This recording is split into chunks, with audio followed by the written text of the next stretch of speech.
To further discuss this, I'm being joined by Bolu Michael-Biyi. He is foreign policy analyst. Hello, Bolu. Thank you so much for joining me this evening. Thank you. All right, so what are the most serious consequences of an Israeli military operation in Rafah, especially for the people living there, for the Israel military, and also for Israel's political relations with the U.S.? Well, the most severe consequence would be death, for the people who are in that region, because a lot of people have died already and they are extremely vulnerable people. So they're already, even without any military operation, they are just basically trying to survive. They're dying of hunger, thirst, and just bombing them or any military action there would result to total onslaught and the loss of life, massive loss of life. And the fear is that Israel may have no excuse for a suit that claims that they have committed genocide if they go ahead and carry out a military operation there.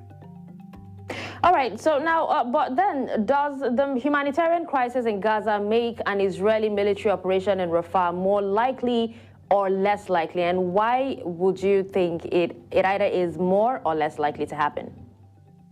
Looking at the posture of the Prime Minister, Benjamin Netanyahu, seems to really want to have a total closure and claim quick victory over Hamas. Considering the fact that he knows that the people in that region are extremely vulnerable people and still want to carry out military operation there. And he was saying that, if they carry out military operation there, the war can be over and they can claim victory within 3 months. I feel the U.S. now coming in to mention that they should consider the civilians there can only lead to maybe a delay. I don't foresee a situation whereby they won't still carry out military operation because it appears that the Prime Minister wants that so bad.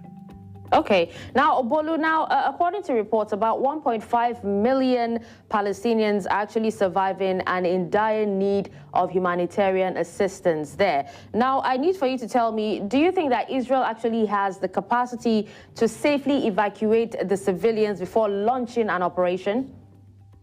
I feel they have the capacity, but they're not doing that so far. The best they've done so far is to inform the people ahead and give them ultimatum to relocate to another location. As the place where they are now was as a result of Israel giving them notice, and now they moved to the south from the north. And now the southern part they still want to carry out military operations there.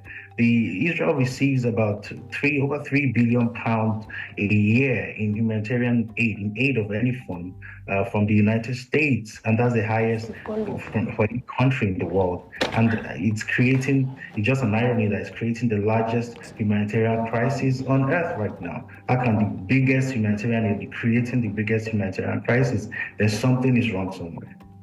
All right, so you're saying that there might be risks to the civilians no matter what happens, whether they're being evacuated or not.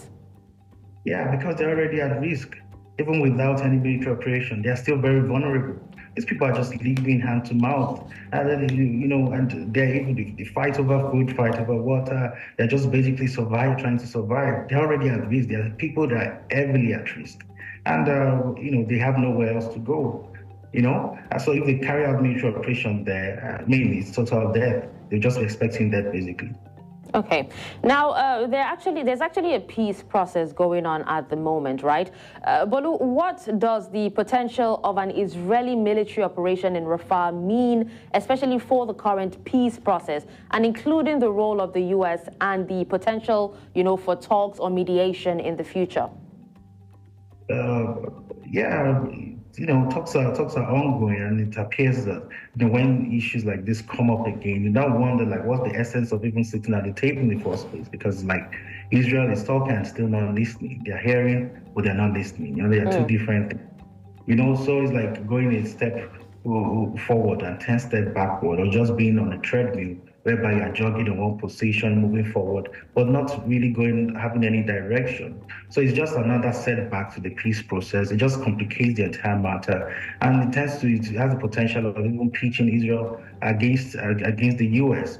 And it's just funny that U.S. is not actually taking a stance, because from their tone, from the rhetoric, seems like, okay, they're telling Israel that, okay, you can carry out military operations there, but just make sure you are careful in doing so. That's not what we want. We want the U.S. to stop, to actually take a stand and tell Israel actually stop bombing, put people at the front. Yeah.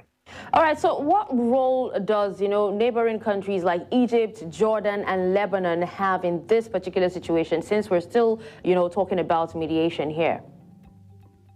Well, they cannot really do much, because it's an exclusively internal issue between Israel and Palestinian states. There's a limit to how much these countries can get involved. But they shape the outlook of the humanitarian situation in the country. For example, Egypt, by allowing humanitarian aid to pass through their borders. I feel that's the best they can do, apart from if they, in terms of practical involvement in the war. All right. Well, thank you so much, Bolu Michael-Biyi, for joining me on the news and speaking on this. Thank you very much. Thank you.